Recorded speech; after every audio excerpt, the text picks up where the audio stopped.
So I'm happy to take Q&A also. Question. Yes? In the presentation you mentioned that personally we should forgive others, and that was in the slide for risk. I'm not very clear on forgiveness versus risk. What is the risk that you're taking by forgiveness? Perfect question. So what does risk have to do with forgiveness? When we take great risks, we're putting ourselves out there, right? And we're not going to get it right. And so I would like people not to judge me by that one failure. I would like to not judge other people when they take risks. I would like to actually see what they learned, what they did, and forgive them for the parts that didn't work right. Because we actually put a lot of pressure on one another, right, to get it right the first time. I'm like, boy, that doesn't breed a culture of innovation. That does not build a culture of passion in some ways, because what you're told is, stop doing that if you don't get it right. And I'm like, no, no, no, no. I want to have us all build companies that are all about learning, growing, innovating, thriving, playing off each other. And when you don't say something really smart that day, I'm not going to judge you for it, right? I'm going to say, well, off day. But I'm going to bring you back to the table the next time. And that's the piece of forgiveness. And the piece that, so let's play it again one more time. How much do you hold yourself back because you're so afraid of not getting it right the first time? And our own self-critic, you know, some people call it the roommate in your head. Great phrase. So whatever that self-critic is, you need to just kind of say, you know what, I'm not going to get it right. And I'm going to forgive myself that I'm not going to get it right. A couple days ago, I botched a meeting really badly.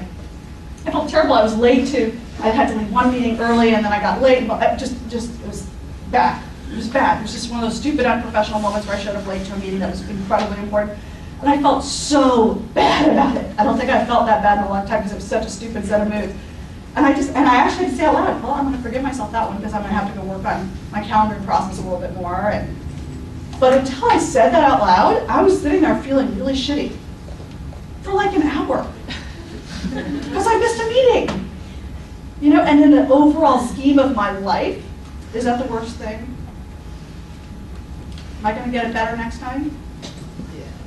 Okay, so the self-critic voice is the part you also need to forget. So that was a great question. Thank you for letting me help expand on that.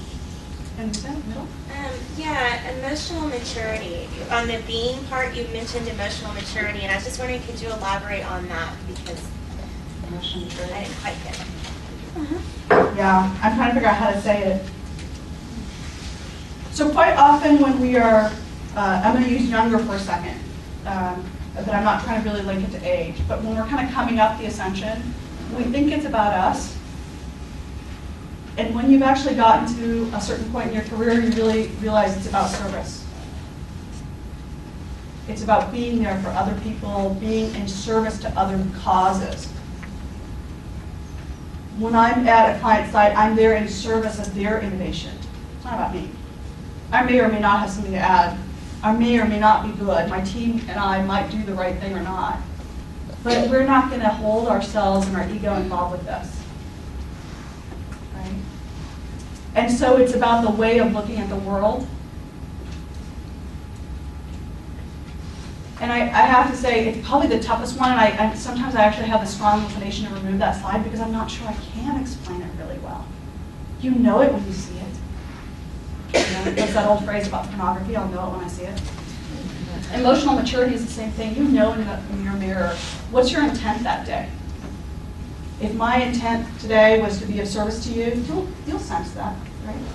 If my intent was to prove to you how smart I was, I wouldn't have that slide up there because I don't know how to explain it for you. And so the thing is, can you look at yourself in the mirror and know what your intent is?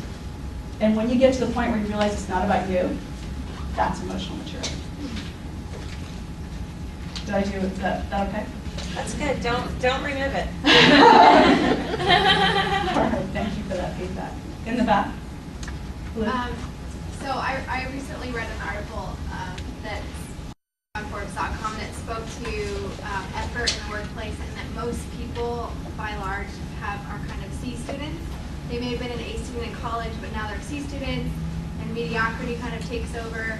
And today you're speaking a lot about passion and us being passionate, but how do you navigate apathy and mediocrity in the workplace when people, I mean, you run into people who are insistent upon, being apathetic and keeping the level of effort down so that they continue to look good. And so how do you? Could everyone hear that question? Want me to repeat it, or you got it? Got it. Okay. So how do you reconcile groups of people that you work with that are more about apathy, less about passion, more about mediocrity, less about meritocracy? I suggest you really think strongly about the tribe you're a part of. Tribe members know one another, and we know what we expect of one another. And I think we really need to get to the point where we kind of demand of ourselves the ability to say, I'm part of this tribe. I'm part of the A tribe. And when I look around, I don't really feel like I'm part of this tribe, so let me go find another tribe. Right? Great cultures in organizations are often about tribalness. You kind of look around, you just kind of look and you go, oh, they're all part of the same tribe. They value certain things. For me, they value winning over losing.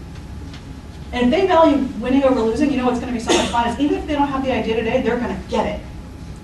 Right? Because they're determined. So what is the tribe you want to belong to? I think that's one. And so there's a natural selection process. And the other part is, I think that we don't demand enough of other people. I don't think we demand enough of ourselves. And I don't think we demand enough of other people. When your staff walks in your office and it sort of lays their problem on your table, do you just pick it up and start helping them? Or do you say, you already know the answer. You already know the answer. Tell me the answer. That's what I tell my team. Tell me the answer. And they'll say it. And I'm like, get out.